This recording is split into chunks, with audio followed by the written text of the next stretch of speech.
bienvenue pour ce 68e TAM. Vous vous posez sans doute quelques questions sur ces petites bêtes que vous pouvez croiser dans les recoins abandonnés de vos maisons ou au fond de votre jardin. Et on a aujourd'hui Christine Rollard, qui est enseignante-chercheuse au Musée d'Histoire naturelle de Paris, spécialisée dans les araignées et membre aussi de plusieurs associations de naturalistes spécialisés, et qui va pouvoir nous révéler un peu quelques secrets de ces animaux qui nous effraient ou nous répulsent parfois. Bon TAM. Merci beaucoup, merci Julia. Donc j'ai vraiment du plaisir à venir ici parce que c'est un lien qui s'était tissé avec Julia il y a quelque temps et donc continue à perdurer. Et effectivement, ma spécialisation qui s'est faite après un parcours universitaire assez classique en université de sciences et puis ensuite une thèse sur les insectes qui mangeaient les araignées, hein, donc ça m'est tombé dessus un peu par hasard, hein, les araignées, et j'ai eu la chance d'avoir ce poste en fait d'enseignante-chercheuse au Muséum à Paris depuis plus de 30 ans maintenant. Je suis partie un peu des vieilles de la maison, hein. Donc, je suis restée sur cette spécialisation sur les araignées. Et effectivement, ce sont des animaux qui sont souvent méconnus. Et on a souvent un peu cette ambivalence entre fascination, phobie ou répulsion. Donc, je vais essayer un petit peu à travers des idées reçues de vous emmener dans le monde beaucoup plus diversifié des araignées et un monde qui est aussi très, très soyeux. Alors là, la première diapositive, en fait, j'ai voulu mettre quelque chose qui est un peu justement, qui est une œuvre de Louise Bourgeois, qui a fait énormément d'araignées en ferraille pendant donc toute sa carrière artistique, et elle voulait représenter cette araignée un petit peu comme sa mère, qui était à la fois possessive et aussi très protectrice. Donc il y avait effectivement aussi deux aspects intéressants dans la représentation artistique. Alors, fascination, on est souvent fasciné par ça. C'est vrai que c'est des beaux ouvrages, hein, en fil de soie, avec en plus le matin quand on se lève avec la rosée, c'est vraiment superbe. Donc souvent, les constructions des araignées fascinent. Mais l'animal lui-même, c'est un petit peu moins évident. J'ai pas posé la question, mais est-ce qu'il y en a qui sont pas très à l'aise avec les araignées dans la salle et qui sont voire phobiques? Ah, quand même, hein. Faut pas hésiter. Alors, phobique, souvent, il y en a qui ne veulent même pas voir des images en photo, hein. Alors là, je vous préviens tout de suite, il y aura forcément, bien sûr, des images en grand, hein, sur l'écran, hein. On rentre dans un monde qui est assez petit, mais néanmoins, pour les voir, on va les augmenter un petit peu au niveau taille, hein. Et phobique, il y en a un certain nombre, mais pas tant que ça. Puisqu'on dit souvent qu'on est phobique alors que c'est une peur plus ou moins marquée, ce qui est complètement différent. Et la peur, elle fait vraiment partie de nous, hein, c'est notre survie. La phobie, c'est quelque chose qui est très handicapant. C'est pas une maladie, hein, mais c'est souvent une association d'idées qu'on a faite et qui est complètement erronée. Soit avec l'araignée elle-même, soit avec d'autres choses. Des phobiques, il y en a pas mal, hein. Si on regarde un petit peu le type de phobie qu'on peut avoir, les araignées, c'est à peu près 3,5 à 6,1% de la population qui serait affectée par cette phobie. Donc ce qui n'est pas énorme quand même.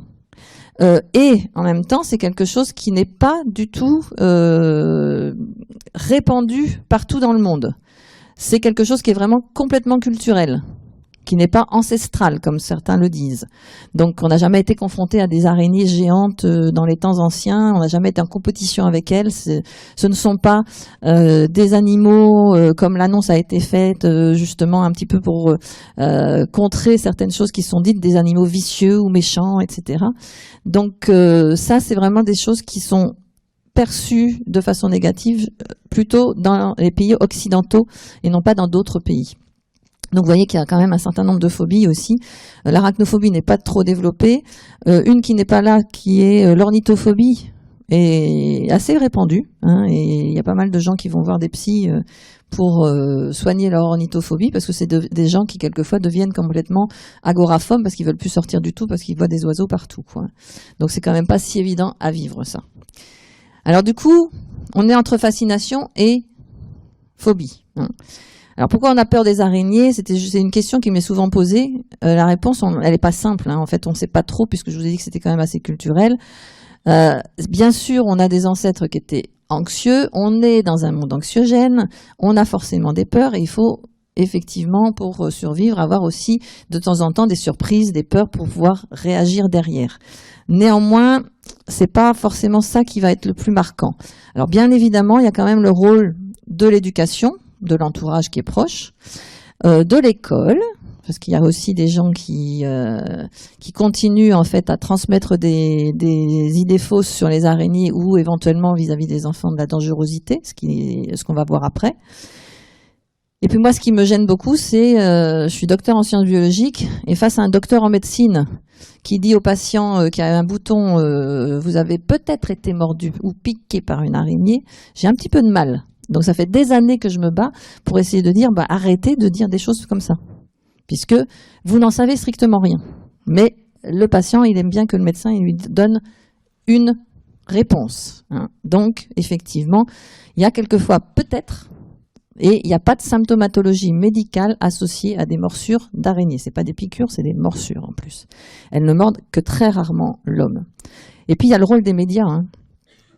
Alors ça, c'est quelque chose de très très très marqué. Alors ça, c'est des titres que j'ai relevés dans des journaux ou sur Internet, etc. Et si vous lisez ça, si vous êtes déjà dans la peur, voire la phobie, ça va pas arranger. On parle d'invasion, par exemple, d'araignées venimeuses. Alors une invasion, c'est quand même quelque chose qui est problématique. Or les araignées, on va le voir, elles envahissent jamais. Elles sont quelquefois un peu nombreuses, mais c'est pas des invasions. Venimeuses, oui, on va le voir. Regardez un petit peu la recluse américaine qui envahit la France. Ça c'était, j'en ai parlé avec certains juste avant la conférence, mais il y a eu une personne qui a été mordue par une araignée qu'on appelle les araignées violons dans le sud de la France il y a 3 ans. Et le chirurgien qui a vu la patiente et qui l'a soignée, ne sachant pas ce que c'était, l'araignée avait été récupérée et m'a été envoyée ensuite, puisque dans mon travail j'ai une qualité d'experte en araignée, pour que je puisse l'identifier. C'était pas du tout l'espèce américaine, c'était l'araignée violon européenne. Mais comme il avait été regardé sur Internet et qu'il avait vu qu'il y avait une recluse américaine qui faisait des nécroses de la peau comme avait la dame, tout de suite, ça a été pris dans les médias, dans les journaux. Et quand je l'ai eu au téléphone, il s'est vraiment complètement excusé en disant « Je suis désolé d'avoir lancé ça ». Je dis « Oui, mais ça, c'est problématique quand même. Surtout que la recluse américaine, elle a jamais été observée en France par les scientifiques. » Donc bon. Donc vous voyez comme quoi ça peut partir comme ça en vrille après. Et quand je vous disais le rôle de l'école, ça c'était l'année dernière, il n'y a pas très très longtemps quand même. À Londres, il y avait une école qui avait été fermée après une invasion encore d'araignées. Ou à Montpellier, il y a 7 classes qui ont été fermées une semaine après une invasion encore d'araignées. Quand j'ai eu la directrice de l'école au téléphone, il y avait eu 4 araignées visibles dans l'école. Sauf que la directrice était phobique. Et donc du coup, ça a été problématique. Et que derrière, elle a fait désinsectiser toute l'école. Donc c'est pour ça que ça a été fermé une semaine, parce que les enfants ne pouvaient plus rentrer dans l'école avec les produits qui avaient été utilisés. Donc vous voyez, le côté danger est complètement à diminuer. Et qu'est-ce qu'il faut faire pour justement éviter ce genre de choses? C'est rentrer dans la connaissance des araignées. On a souvent peur de ce qu'on ne connaît pas. Donc le but justement de ceux qui ont peur, voire ceux qui sont phobiques, c'est de rentrer dedans. Donc je vais essayer en fait de vous faire rentrer un petit peu dedans pour pas rester sur des choses comme ça. Alors quelques généralités, c'est vrai qu'on en trouve partout. Ce qui rassure pas en général, mais on en trouve partout, effectivement, sauf en fait en Antarctique. Le plus souvent, elles sont solitaires. Il y a très très peu d'araignées qui sont dites sociales. La taille du corps. Je ne sais pas si vous avez une idée de la taille de la plus petite araignée qui puisse exister au monde. C'est tout petit, oui. C'est microscopique. C'est 0,37 mm. Et la plus grosse, là en général c'est plus impressionnant. Alors sans les pattes. Là ce que tu me montres, je pense que c'est avec les pattes quand même. 13 cm. Voilà. Donc 0,3 à 13 cm. La majorité des araignées, c'est 5 mm. Du monde entier. C'est pas parce qu'on va sous les tropiques qu'il y a forcément des araignées plus grosses. Oui, de temps en temps, il y en a des plus grosses, mais la majorité, c'est autour de 5 mm là-bas aussi. 1 cm grand max. OK? Après, combien il y en a? C'est énorme. Au niveau du nombre d'espèces qui sont répertoriées à l'heure actuelle au monde par les chercheurs qui travaillent comme moi en systématique, donc identification, classification des araignées. On en récolte et on en collecte tous les ans dans différents endroits et on en détermine à peu près 600 nouvelles espèces chaque année dans le monde entier. On est à l'heure actuelle à 48 361 espèces, c'est le chiffre que j'ai pris ce matin dans un World Spider Catalogue qui répertorie toutes les araignées qui ont été identifiées dans le monde par les chercheurs qui travaillent dans ce domaine. Et on est à 1750 espèces en France, en 47 familles. Donc vous voyez que la diversité, elle est quand même marquée. Hein. Et on pense qu'il y en a encore autant, si ce n'est pas 10 fois plus à décrire. Alors on n'est pas très nombreux à travailler sur les araignées dans le monde, donc ça avance doucement, mais néanmoins on continue à étudier et à découvrir la diversité des araignées qui nous entourent. Durée de vie, je le dirai après, alors presque toutes venimeuses, oui. Il y a sur les 120 familles, on a découvert qu'il y avait 2 familles qui ne possédaient pas de glandes à venin. Donc elles sont bien venimeuses, les araignées. Ça veut dire, égale, possèdent du venin. Priorité du venin, manger, tuer, paralyser les proies et rendre liquides les tissus des proies. C'est ça la priorité d'un animal venimeux. Durée de vie, c'est quelques mois pour certaines espèces, souvent pour les petites, à une vingtaine d'années, voire plus, pour certaines grosses araignées tropicales.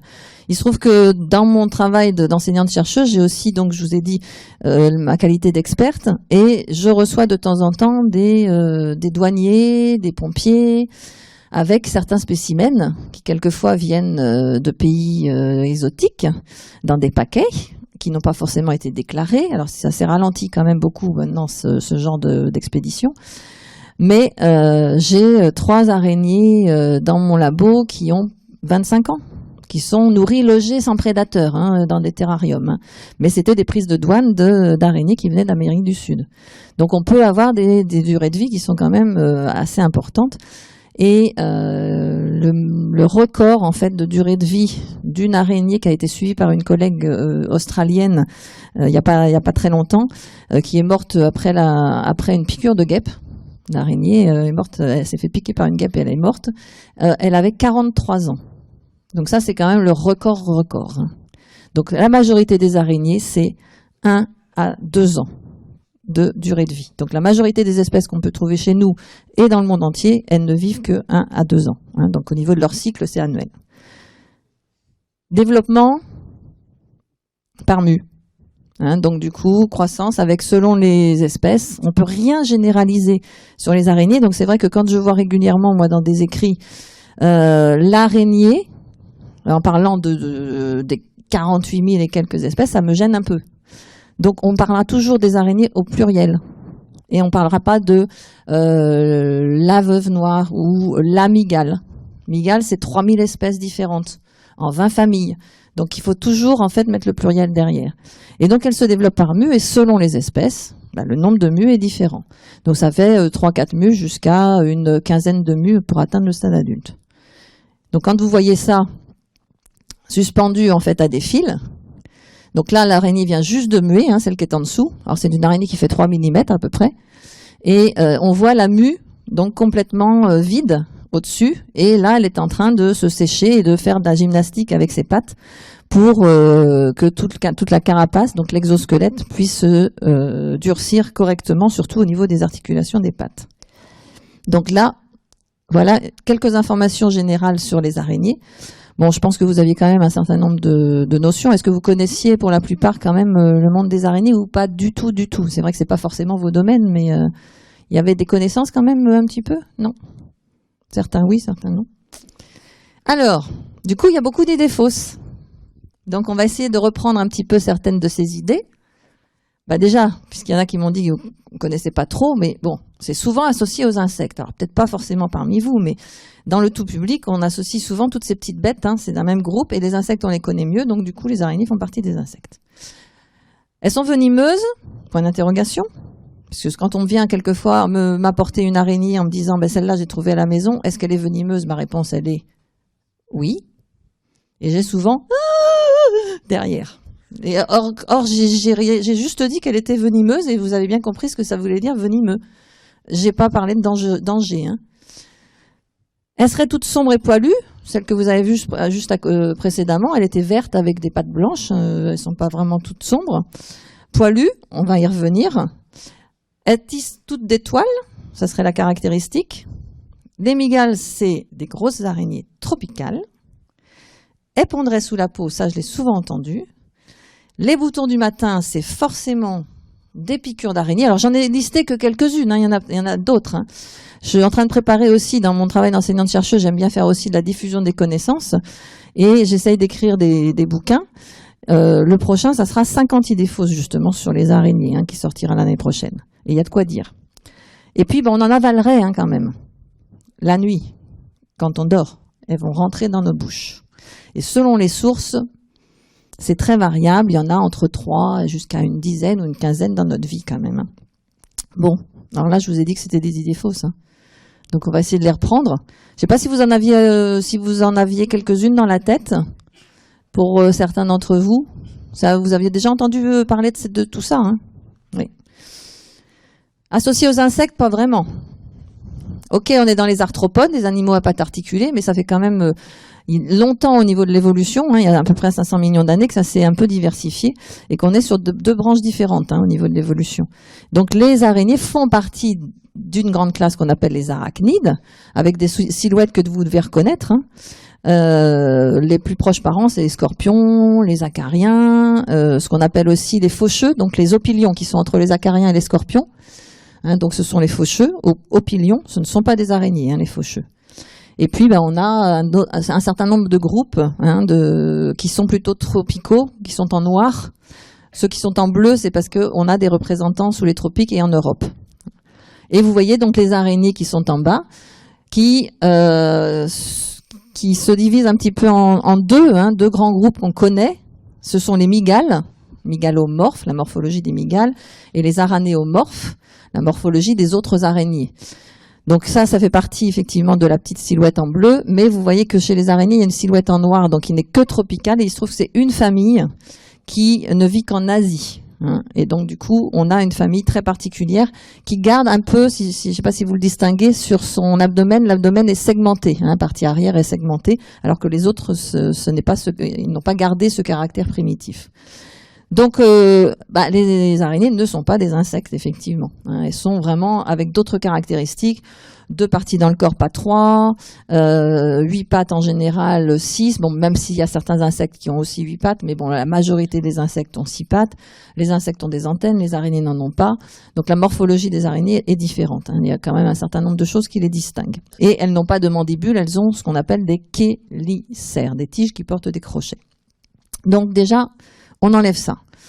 Et parmi ces groupes-là, puisqu'on était aussi dans l'aspect venimeux, dans les arachnides, il y a 4 groupes qui possèdent du venin. Même si sous les tropiques ou dans certains déserts ou dans des forêts tropicales, on trouve des amblipiges, par exemple, qui sont très impressionnants, ou des solifuges, ce ne sont pas des animaux avec du venin.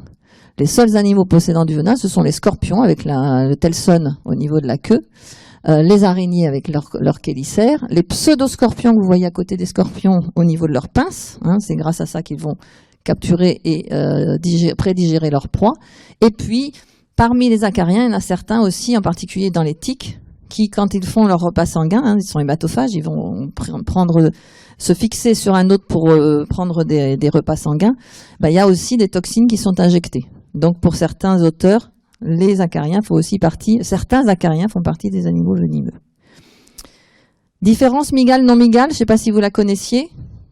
Donc c'est la position, une des différences visibles, c'est pas la taille, puisque chez les mygales, la plus petite des mygales, c'est 1 millimètre. Donc c'est pas si gros que ça, hein. Et jusqu'à 13 cm. Et puis pour la plus petite des non-mygales, c'est 0,3 mm, et la plus grande des non-mygales, c'est jusqu'à 6 cm. Donc vous pouvez avoir une araignée de 6 cm, donc c'est quand même déjà pas mal. Hein. C'est absolument pas une mygale. La position des crochets est celle de droite, c'est-à-dire crochets qui sont portés par les tiges, hein, donc les chélicères, qui sont croisés. Et le mouvement va se faire en latéral. Ça, c'est les non-mygales. Les mygales ont des crochets qui sont plus dans les tiges dans l'axe du corps et les crochets par en dessous. Et ça va faire ce mouvement de haut en bas pour pouvoir mordre les proies. Donc ça, c'est une des différences entre mygales et non-mygales. Assez visible en général quand vous avez une araignée sous les yeux. Et encore une fois, on va revenir sur le côté dangerosité. Donc maintenant, vous savez en fait la différence. Hein. Donc c'est une des différences. Le nombre d'yeux est différent aussi quelquefois, mais pour la majorité des araignées, vous le voyez, il y en a 8. Il y en a qui n'en ont pas du tout, hein, celles qui vivent dans des cavernes ou dans des grottes, mais il y en a qui, en général, elles ont 8 yeux. Et au niveau de leur position et de leur grosseur, ben, ça varie selon les familles. Et ça leur permet aussi d'avoir une vision périphérique. Depuis 300 millions d'années qu'on a trouvé les premières traces fossiles d'araignées, ce sont des prédateurs carnivores qui vont aller capturer des proies et elles sont aussi les proies d'autres animaux, donc elles ont besoin de voir un petit peu ce qui les entoure. Donc ça, grâce à cette vision périphérique, c'est très très pratique. Hein. Puisqu'on était sur venimeux égale dangereux, ben non, n'associons pas les deux termes. Dangereux, sous-entendu pour l'homme, hein. Bien évidemment, elles sont dangereuses pour leurs proies, puisqu'elles attaquent des proies et elles vont les tuer. Si on compare les envenimations et les décès par morsure ou piqûre d'animaux venimeux, il y en a quand même un certain nombre autour de nous, hein. Et on vit très bien avec. Hein. On est souvent piqué par des insectes, oui, effectivement, hein, donc il y en a quand même pas mal, hein, des moustiques, on peut être piqué aussi par des mouches, on peut être piqué ou mordu par des fourmis, les guêpes, les abeilles, etc. Donc les envenimations sont quand même fréquentes. Après, vous voyez que c'est les serpents, hein, au niveau des envenimations, hein, sur la gauche. Il n'y en a pas tant que ça, mais quand même. Et puis, viennent derrière un peu les scorpions, les araignées et des animaux marins. Pas énorme, hein, quand même, hein, dans le petit camembert. Et puis, si on regarde les décès, hein, donc autour de ces animaux, venimeux, la plus grosse proportion, c'est quand même des décès par morsure de serpent. Dans pas mal de coins, il y a quand même des serpents qui sont potentiellement dangereux, et en particulier pour des jeunes enfants, hein, et qui sont assez fréquemment visibles pas loin des habitations dans certains pays. Et là, on est autour, donc ça représente autour de 90 000 à 100 000 cas de mort chaque année dus à des cas de morsure par les serpents. Ce qui n'est pas énorme par rapport à la population donc du monde, hein, mais bon, c'est quand même pas mal. C'est moins que des accidentés de la route, hein, mais bon, malgré tout, c'est quand même pas mal. Après, vous voyez que la proportion en jaune pâle, ce sont les scorpions. Alors ça, c'est à peu près 1500 à 2000 cas de mort chaque année dans le monde entier. Ensuite, on a les insectes. Donc, vous voyez que malgré le nombre d'envenimations, le nombre de décès par les insectes, c'est pas énorme, hein. Donc, il y a effectivement de temps en temps quelques problèmes d'allergie pour certaines personnes qui ont été piquées par des guêpes ou des abeilles, par exemple. Et puis, on voit même plus le petit pourcentage en fait d'animaux marins et d'araignées. Ça correspond à 10 à 15 cas de mort chaque année dans le monde entier, dû à des morsures d'araignées. Et même pas dû à l'action du venin, puisque nous, gros mammifères, nous ne sommes pas sensibles à l'action du venin, mais à des infections, voire des surinfections à l'endroit de la morsure. C'est tout. Alors, c'est pas rien, mais c'est tout quand même. Donc, on va diminuer largement la dangerosité des araignées si certains avaient peur de l'aspect danger, hein, d'accord ? Donc ça, c'est plus facile à enlever déjà. Une de celles qu'on cite, c'est celle-là. La veuve noire méditerranéenne. Hein, quand je dis au singulier, c'est que je donne bien une des espèces de veuves noires, puisque des veuves noires, il y en a partout, hein, qui est en train de protéger ses petits, et les petits sont en train de sortir des cocons qu'elle avait pondus. Donc celle-ci, c'est celle qu'on a dans le sud de la France et en Corse. On n'a jamais eu de mort avec la veuve noire méditerranéenne, hein. Elle vit très bien dans sa toile en réseau au pied de certains arbres, certaines arrière-dunes en Corse, hein, et il n'y a pas de souci, si on ne met pas la main dessus, elle va pas nous attaquer, hein. Et c'est une araignée qui fait 1 cm de taille de corps. Imaginez la taille des petits crochets. Donc il faut déjà qu'elle arrive à mordre notre peau, hein, ce qui est très très très très rare. Alors, toute sombre, je vous en ai montré quelques-unes qui étaient quand même pas si sombres que ça. Alors souvent, c'est cette image-là qu'on a dans la tête, hein. C'est celle qu'on a fréquemment dans les habitations, qui sont sombres, qui sont visibles souvent à la nuit tombée, qui tombent dans les baignoires ou les lavabos. Alors il y a aussi celle-ci maintenant d'ailleurs qu'on trouve de plus en plus dans les habitations. Donc taille du corps autour de quand même 1,5 cm, 2 cm, hein, maxi. Donc celle-ci, comme les tégénaires des maisons ou les oropes à pattes épineuses, donc sur la droite, oui, on focalise notre peur souvent sur celle-ci. Alors il va falloir vous dire que c'est un tout petit pourcentage de la diversité des araignées. Que si elles sont là, c'est qu'elles ont besoin d'être dans un endroit abrité. Si vous les mettez dehors, elles vont revenir. Donc ça, c'est pas facile à faire, hein, ça c'est la dernière étape de séance que je fais au niveau de désensibilisation des araignées et jusqu'à l'acceptation complète de vivre avec elles, puisqu'elles étaient là avant nous, et de vivre en équilibre avec elles, parce qu'elles participent à notre équilibre. Donc on oublie et on focalise plus sur que celles-ci. Elles sont pas toutes sombres comme ça, et elles sont pas poilues. Sur le corps, elles ont des soies. L'insertion n'est pas la même, elles ont un exosquelette, il y a des soies qui sont reliées au système nerveux. Nous sommes poilus, nous sommes des mammifères avec une peau et avec un squelette à l'intérieur. L'insertion n'est pas la même, le terme ne doit pas être le même. Je suis enseignante aussi, hein, donc je suis un peu à cheval sur les termes, hein, d'accord? Donc on parlera de soies et non pas de poils. Souvent d'ailleurs en plus on dit « Ah, mais elles sont poilues ». Et là je vous dis « Elles sont soyeuses ». Imaginez quelque chose de plus doux. On rentre dans un monde beaucoup plus doux et c'est vrai. Quelquefois, j'amène des mues, là, j'ai pas pu en amener, de mues d'araignées à pouvoir caresser. C'est comme une peluche, hein, ou comme un chat. C'est hyper doux. Hein. Et c'est des soies sensorielles. Donc, on est dans un monde sensoriel. Elles sont pas toutes sombres, regardez.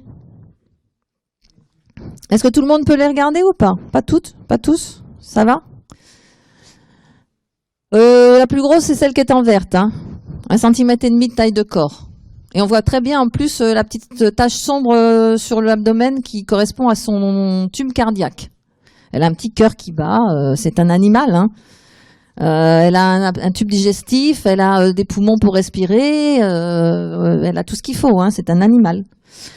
La petite à côté, là, les petites araignées sauteuses avec des gros yeux, celles-là souvent sont plus perçues de façon positive, hein, elles sont toutes choupies là. Il y a des petites choses sur internet d'ailleurs souvent avec les araignées sauteuses, hein, les petites saltiques. Il y en a même une là qui s'appelle Lucas the Spider, je crois, qui fait comme ça et puis qui fait des petites choses, c'est très très mignon. Et puis bon, les araignées crabes, les araignées cerises, etc. Est-ce qu'elles font toutes des toiles? Non. Il y a des toiles géométriques, oui, c'est caractéristique, mais il y a des toiles comme ça aussi. Celle-là, je pense que vous la connaissez, les pères frelons. Certaines font aussi des toiles en nappe. Ça, c'est notre tégénaire des maisons qui fait une toile en nappe avec un entonnoir.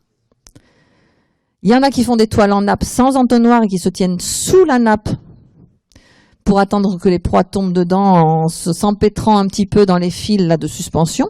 C'est pas des fils collants. Les fils collants sont seulement dans la spirale des toiles géométriques. Il y en a qui font des toiles en tube. Je pense que vous avez déjà vu celle-ci aussi dans des murets près des habitations, un peu impressionnante, mais réactive. Hein, on peut se faire mode si on met le doigt dessus, mais autrement, pas de souci. Et puis, toutes celles qui font pas de toile, mais qui font quelquefois des loges de soie pour se protéger ou se reposer dans la journée ou dans la nuit. Donc, c'est vraiment des loges, mais c'est pas des toiles pour capturer des proies. Et puis, toutes celles qui n'en font pas, hein, donc on en a vu quelques-unes. D'où ça sort? Pas des pattes, hein, comme Spider-Man, hein, mais des filières qui y a des tubes à l'arrière qui peuvent permettre de produire des fils de soie par des microtubes qu'on appelle des fusules et qui vont produire ces petites ficelles, ces petites fibrilles de soie qui vont s'agglutiner pour former des ficelles. Les araignées sont les seuls animaux à avoir plusieurs types de fils de soie pour différents usages. Regardez un petit peu les couleurs qui correspondent en fait à des usages, soit pour emmailloter les proies, soit pour faire des fils de survie, soit pour entourer leurs œufs. Et elles savent exactement quelle glande solliciter pour tel ou tel usage. C'est les usines à soie en fait, les araignées. On est vraiment dans un monde soyeux. Elles sont couvertes de soie et elles produisent des fils de soie différents. Donc des fils de soie qui se solidifient au fur et à mesure, parce que c'est comme une sorte de cristal liquide à l'intérieur des glandes qui va passer dans la tuyauterie et qui va se solidifier à l'air. Composition de la soie, c'est important, et il y a 2 protéines de base, la fibroïne qui est gainée par la séricine, et ensuite bien sûr il y a de l'eau, il y a tout un tas d'éléments minéraux, des matières graisseuses, colorantes quelquefois, hein, il y a des soies un peu bleutées ou jaunes, hein. Donc on retrouve en fait tous ces éléments dans la composition de base de toutes les soies, mais après il y a des éléments qui vont varier. Mygale toute grosse tropicale? Non. Ça, c'est l'image retrouvée dans les médias, dans les émissions de télé, etc. Et on continue à faire peur avec. Ça, c'est une mygale qu'on a chez nous. Parce que toutes ne sont pas tropicales. Et elle fait 1 centimètre.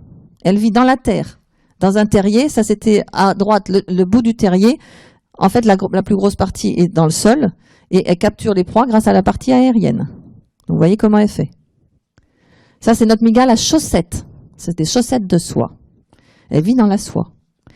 Ça, c'est nos mygales maçonnes du sud de la France. Autour de 2 cm à 2 cm et demi taille de corps. Il y a un terrier en haut à droite. Il faut les trouver, hein. Donc, si on ne sait pas où c'est, on ne voit jamais nos mygales européennes. Il faut les chercher. Mais elles sont bien là. Il y a une 40aine d'espèces en Europe. Elles pondent sous la peau. Avec ce qu'on a vu jusqu'à présent, il n'y a pas d'organe de perforation. Elles vont pondre des œufs, les entourer de soie. Regardez une petite panoplie des cocons différents. Selon les espèces, les formes des cocons sont différentes. Mais elles vont absolument pas pondre quelque chose dans un support. Elles ont besoin de les protéger ensuite et de les recouvrir de soie. Et il y en a beaucoup de femelles qui protègent même leur ponte. Donc vous en voyez quelques exemplaires ici. Et même les portent par l'avant ou par l'arrière. Donc on n'a pas de ponte sous la peau chez les araignées. La dernière des idées reçues. On en avale quand on dort? Pas vraiment, non. Elles vont pas dans nos orifices, les trous de nez, les oreilles, la bouche, qui respire, qui a une certaine odeur, qui fait des vibrations qui sont pas forcément perçues comme une proie potentielle. Par contre, oui, on peut en avaler quand on marche, la bouche ouverte, parce que les araignées se dispersent par la voie aérienne, jouent les aéronautes, et de temps en temps, au bout d'un fil, comme on peut choper un petit moucheron ou autre, il y a une petite araignée qui était en train de s'envoler au bout de son fil, on l'a la bouche ouverte, et puis hop, on la chope, et puis la pauvre bête, elle meurt dans notre bouche. C'est tout ce qu'on peut faire pour avaler, entre guillemets, des araignées. Donc, elles se dispersent quelquefois en grand nombre, d'où l'aspect invasion dont on parlait au tout début de la présentation. Mais c'est 1% de toutes ces petites jeunes araignées qui va arriver au stade adulte. C'est tout. Donc, il y a beaucoup de pertes et beaucoup de prédateurs à un moment donné, surtout quand elles s'envolent par la voie des airs. Elles sont mangées énormément par les oiseaux. Je pense qu'il faut plutôt se rappeler que c'est des très bons. Alors, j'espère que je vous ai enlevé certaines idées reçues, en particulier pour ceux qui avaient peur. Après, il faut accepter l'aspect, bien sûr. Ça se travaille. C'est des insecticides naturels qui mangent 10 à 20% de leur propre poids en proie chaque jour. Elles se mangent entre elles. Une petite folle que des maisons très graciles dont on n'a pas peur peut manger des tégénères. Laissez-les faire. C'est pas la peine d'en rajouter une couche en leur tapant dessus. Il faut juste accepter qu'elles soient là. Elles ont un rôle écologique hyper important et elles sont aussi des très bons bioindicateurs. Donc n'utilisez plus ça, déjà, parce que ça n'existe pas des produits anti-araignées, de toute façon. Et puis restez avec ça. Je te débarrasse des mouches et de tous les moustiques. En échange, tu me fais la lecture autrement qu'à coup de journal sur la tronche. S'il te plaît. Voilà, ça sera mieux. Plutôt, restons aussi sur... Moi, je fais de la recherche fondamentale, mais il y en a qui font de la recherche appliquée. Et donc, ils travaillent en particulier sur le venin pour essayer de soigner des maladies. Ou sur les fils de soie, puisque les araignées ont toujours des fils de soie au derrière. Et donc, ça a des propriétés très importantes de résistance et d'élasticité. Donc, les physiciens s'en sont intéressés depuis longtemps. Et les premiers élevages d'araignéiculture, c'était avec les néphiles de Madagascar, des grandes araignées qui font des grandes toiles géométriques. Et vous voyez le schéma de la traite des araignées quand ça a été démarré en 1896 à Tananarive par le père Camboué. Il les mettait dans des petites guillotines, on tirait les fils et on entourait ça autour d'un rouet. Et on a fait un baldaquin de lit, des pièces de tissu, etc. avec des soies d'araignée.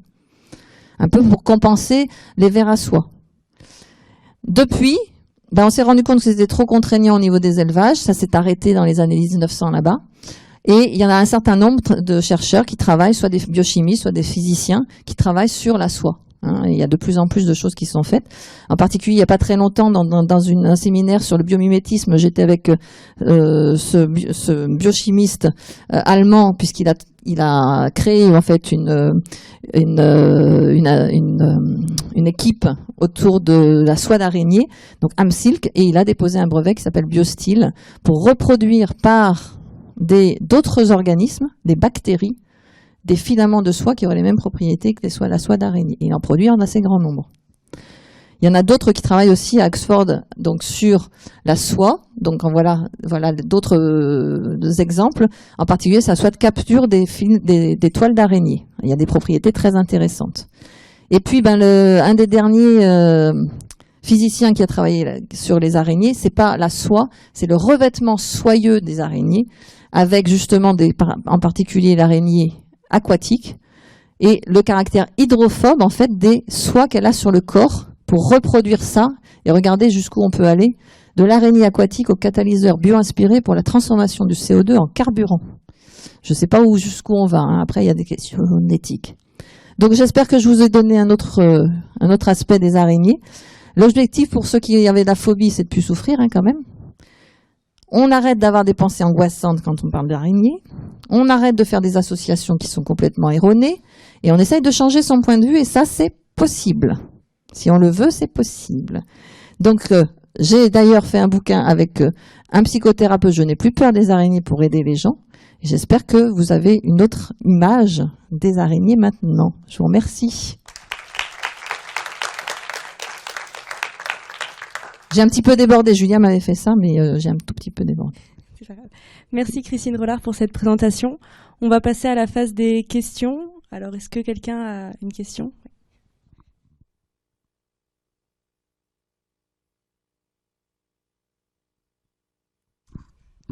Bonjour, merci. Bonjour. Moi, j'avais une question sur une idée que je ne sais pas si elle est fausse ou pas sur les araignées, qui est plutôt positive, mais on dit que quand on a des araignées chez soi, c'est que la maison est saine. Oui, tout à fait. C'est un adage populaire. En fait, une maison avec des araignées est une maison saine. Alors, saine dans notre esprit d'humain. Je ne sais pas trop ce que ça veut dire une maison saine, moi, mais bon.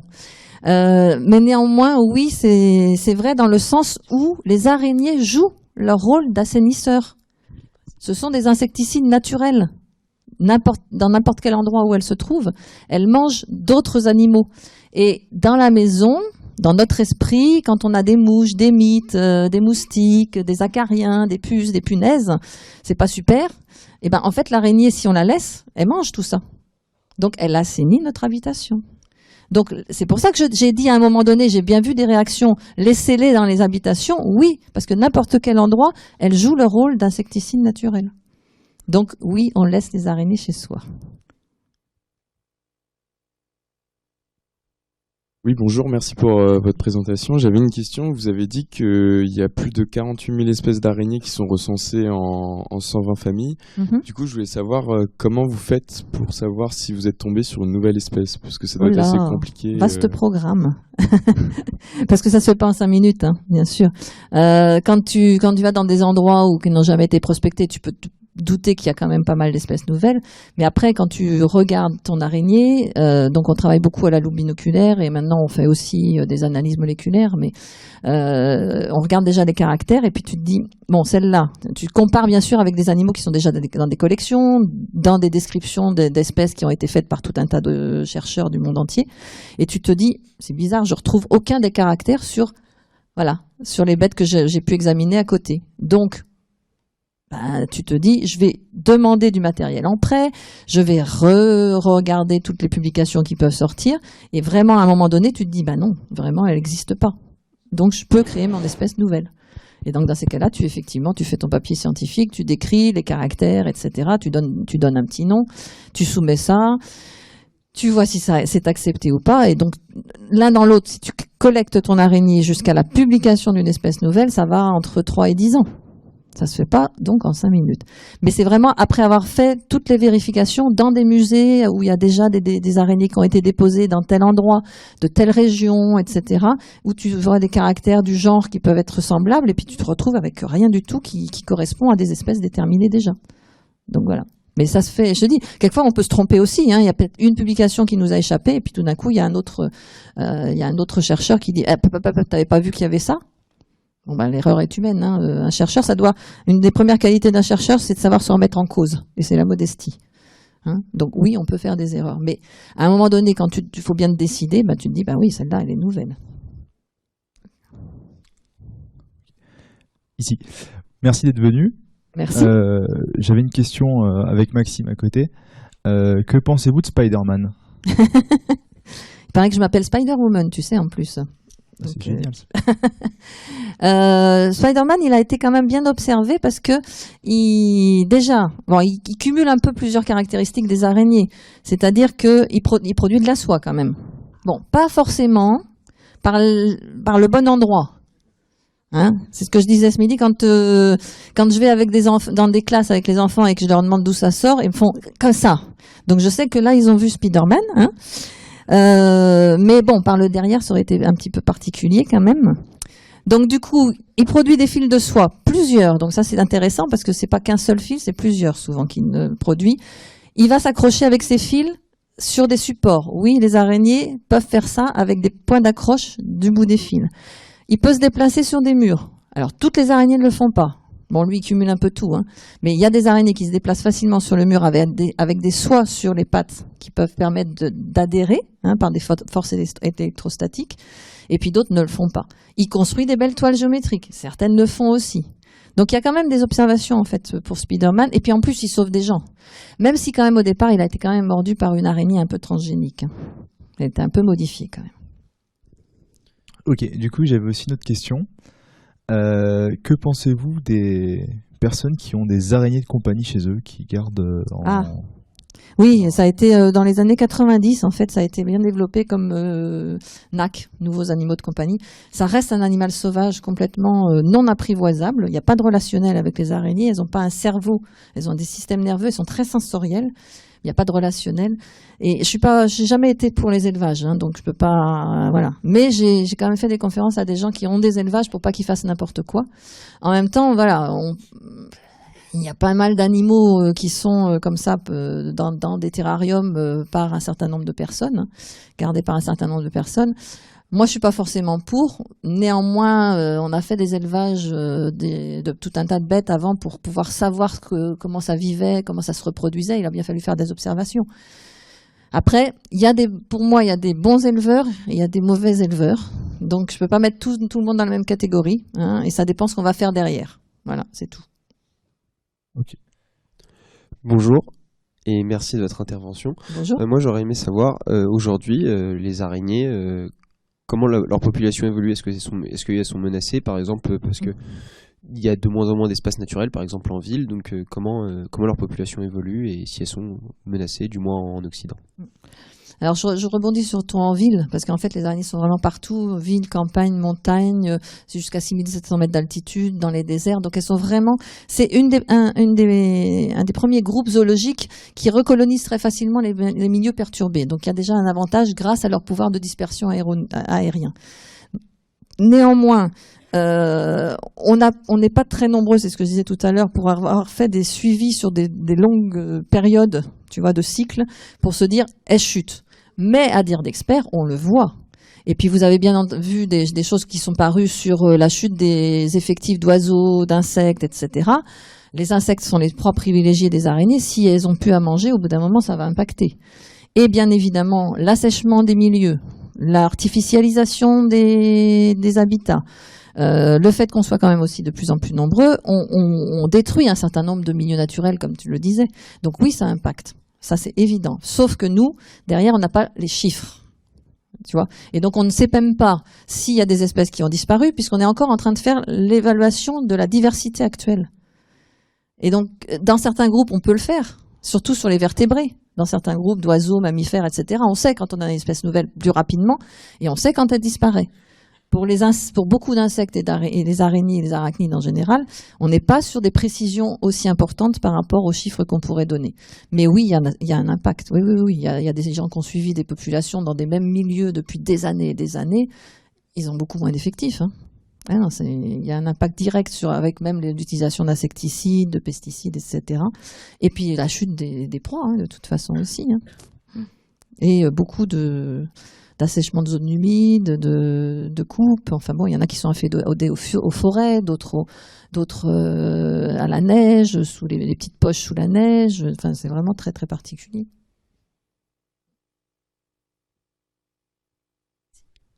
Oui. Bonjour. Enfin, rebonjour. Rebonjour. Pour rebondir sur la question d'avant, j'avais une question, c'est est-ce qu'elles ont des émotions, les araignées, ou quelque chose de semblable aux émotions, ou des liens sociaux particuliers entre elles? Alors d'émotions, non. Dans l'état actuel, alors encore une fois, je dis toujours dans l'état actuel de nos connaissances. Hein, vous savez bien que ça évolue beaucoup la science. Hein, mais l'observation des araignées n'a pas été faite jusque sur certains points très précis. Néanmoins, le système nerveux a été analysé. Donc c'est pas un cerveau comme nous, c'est des ganglions nerveux reliés aux organes sensoriels, les yeux et les soies qu'elles ont sur les pattes qui vont faire le goût, le toucher, l'odorat et l'ouïe. Et on n'a pas trouvé de zone d'émotion, de zones de peur, de douleur, de choses comme ça chez les araignées, jusqu'à dans l'état actuel de nos connaissances. Donc le relationnel ou le côté émotionnel, on l'a pas. Voilà. Donc établir en fait, tu vois, une relation avec même ceux qui ont des animaux dans leur terrarium. Il y en a certains qui m'ont dit elles me reconnaissent. Non. Puis de toute façon, la vision des araignées, elle est à courte distance. Il n'y a pas de mise au point. Donc, on est un élément du décor, on est un support, on n'est rien d'autre dans le monde des araignées. Nous ne sommes pas mammifères humains. On est un élément du décor et elles peuvent se déplacer sur le support, sur notre peau, sans qu'il y ait rien du tout, puisque nous ne sommes rien dans le monde des araignées. On est un élément du décor et de l'environnement. Et du coup, il n'y a aucun du tout, juste pour la fin de ma question. Oui, vas-y. Il y a des liens quand même. Vous avez dit qu'elles étaient plutôt. Oui, parce qu'elles sont plutôt solitaires, mais il y en a 23 espèces qui sont dites sociales, entre guillemets, qui vivent en communauté plutôt. C'est pas des sociétés comme les termites, les fourmis, une hiérarchisation, etc. Mais on s'est rendu compte que, donc c'est sous les tropiques, en Amérique, en Afrique, on en voit quelquefois des centaines de petites araignées qui font la taille de l'ongle. Hein. C'est des petites, hein, mais qui vivent par centaines ou milliers sur des grands nappages de soie sur le bord des pistes et autres. Et c'est impressionnant. J'en ai vu quand j'étais en Guyane il y a pas mal d'années. C'est impressionnant. Et là, elles bougent tout en même temps. Et elles capturent effectivement des proies beaucoup plus grosses. Et donc, il y a des chercheurs qui ont travaillé là-dessus. Donc, sur ces reconnaissances sensorielles qu'on n'imagine absolument pas. On n'est pas dans le monde sensoriel des araignées, quoi. Mais c'est vraiment ces sens qui arrivent à faire en sorte que toutes ces araignées se tolèrent, ont des tapotements, des sortes de reconnaissance ou de tolérance. Et le cannibalisme ne va pas se manifester. Alors que dans toutes les autres espèces, c'est-à-dire pratiquement la majorité des araignées, quoi, il y a le cannibalisme et de la prédation. Merci. Bonjour. Je voulais vous demander quelle a été la particularité chez une araignée qui vous a plus intrigué ou épaté? Il y a tellement de choses. Écoute, moi je suis tombée dedans, je te dis, il y a 40 ans maintenant, ça m'épate toujours, quoi, si tu veux. C'est cette diversité.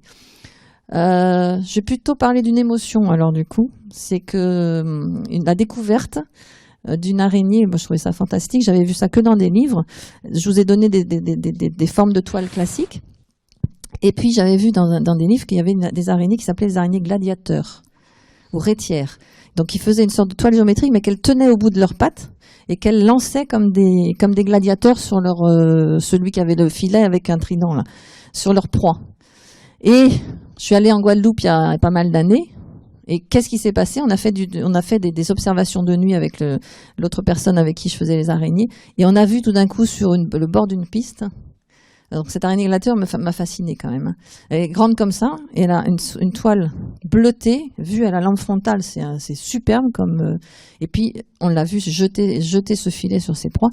Le collègue et moi, on a dansé sur le bord de la piste à voir ça, tu vois. Mais c'est quand même des techniques de chasse qui sont hyper diversifiées, quoi. Et celle-ci, de la voir en plus en vrai, après l'avoir vue que dans les livres, c'était super. Okay. Encore moi. Ah, vas-y. Je me demandais si quelqu'un a la phobie des araignées, qu'est-ce que vous lui conseilleriez pour l'aider? Alors, ce que je conseille en général, c'est déjà de faire la démarche, de se dire je peux changer mon regard. Est-ce que je le veux déjà? Se poser la question, parce que j'en ai certains qui m'ont dit mais j'ai pas envie. J'ai envie de rester avec cette peur ou cette phobie. Je dis, chacun fait ce qu'il veut. Hein. Mais bon, je pense qu'on peut avoir peur d'autre chose que de ça, hein, surtout quand on n'a pas de côté négatif. Hein. Rappelez-vous, je suis pas en train d'exagérer quand je vous parle de monde soyeux, sensoriel, sensible et sensitif et pas dangereux. Là, je vous donne la description réelle en tant que biologiste du monde des araignées. Et c'est surtout de faire la démarche de dire, je veux apprendre à les connaître différemment. Déjà, à quel niveau je me situe dans ma peur? Jusqu'à quel point ça me dérange dans ma vie quotidienne? Tout le monde a peur, je fais comme tout le monde, ou est-ce que justement moi je veux changer? Apprenons à les connaître. Donc quand je reçois des gens au muséum à Paris en séance de désensibilisation, j'en fais depuis maintenant 25-26 ans, tout est progressif. Je ne les confronte pas à l'araignée tout de suite. Je leur fais dessiner quelquefois. On travaille sur ce qui va les gêner. Soit c'est le danger, soit c'est le déplacement, soit c'est la forme, soit c'est les yeux, soit... Chacun, je les reçois individuellement parce que chacun a une approche différente. Et on va travailler aussi là-dessus. Et petit à petit, je peux les confronter, pour ceux qui ne pouvaient même pas en voir en photo, à des images qui peuvent toucher, à des peluches, c'est très très progressif, à des mues, puis jusqu'à les voir sous la loupe, puis éventuellement pour certains à en avoir une, parce qu'il y avait le problème de contact qui les gênait, à en avoir une tout à fait classique des habitations qui se balade sur la main, sans, encore une fois, les manipuler. Donc c'est vraiment une approche, tu vois, je conseille d'aller plus loin et d'essayer de sortir, si tu veux, de ce biais cognitif erroné, hein, c'est tout à fait ça une phobie. Hein. C'est un biais cognitif qu'on a focalisé sur la bête, pour une raison directe vers la bête, ou parce qu'il y a autre chose qui se déclenche derrière. Ok. Merci. Est-ce qu'il y a d'autres questions? Moi, j'en ai une toute dernière. Oui. Ce serait les araignées intriguent aussi dans d'autres domaines comme l'art ou même les romans ou le cinéma.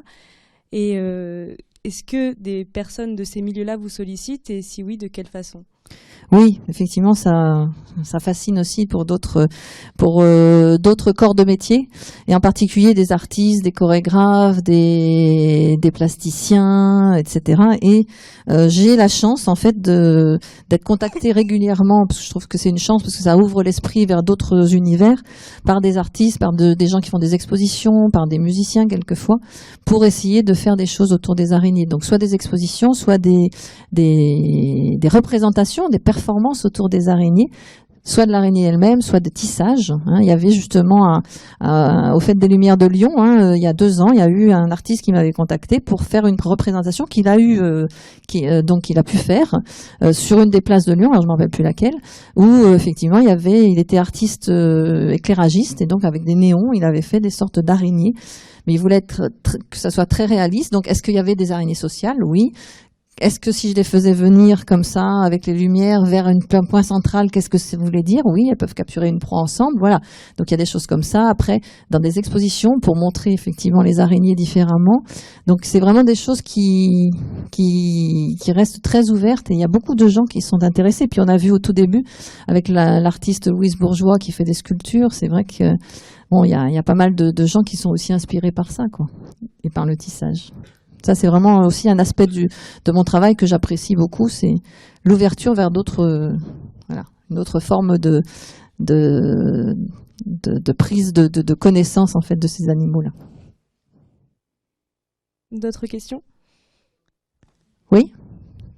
Bonjour.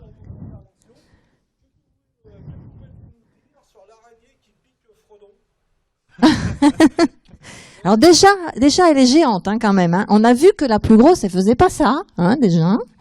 Et puis, elle a quand même quelque chose qui ne va pas. Et c'est quelquefois, il y a des gens qui me disent, mais il y a 3 points à un endroit, quand j'ai été piquée par une araignée, c'est 3 points. Dans Fredon, il y a quand même les 2 crochets, plus un dard. J'ai pas vu de dard sur les araignées en vrai, moi. Hein. Donc, non seulement elle est géante, en plus elle a un dard, en plus elle est méchante, ou elle est, etc. Donc, pour moi, de voir des araignées comme ça, c'est dur hein, quand même. Bon, j'aime bien le Seigneur des Anneaux quand même, mais l'araignée elle-même, elle n'est pas très réaliste en fait, on va dire. Hein. Et puis elle est encore présentée sous un mauvais aspect. Voilà. D'autres questions ? Alors, si vous souhaitez en fait regarder justement lesquels j'ai apporté quelques ouvrages si vous voulez les feuilleter, si ça vous intéresse, n'hésitez pas à me recontacter et je pourrais justement vous avoir certains de ces ouvrages à prix d'auteur, donc moins cher que ce qui est affiché là. Donc n'hésitez surtout pas. Hein. Et puis il y en a quelques-uns éventuellement vous pouvez aussi emporter avec un super documentaire, un DVD qui a eu pas mal de prix sur justement la découverte du monde des araignées avec des chercheurs qui travaillent sur la soie, la vision, etc. Vous avez appris plein de choses, j'espère. Merci.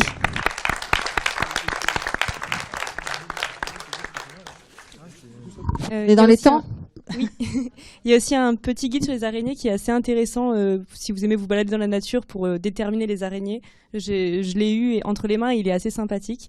Et sinon, je vous remercie, Christine Relard, pour cette intervention. Et je vous donne rendez-vous la semaine prochaine pour le 69e TAM qui parlera de la santé publique et du business. Donc est-ce que c'est compatible ? On ne sait pas. C'est Marie-Paul Kenny qui viendra nous répondre sur ce sujet. Bonne journée.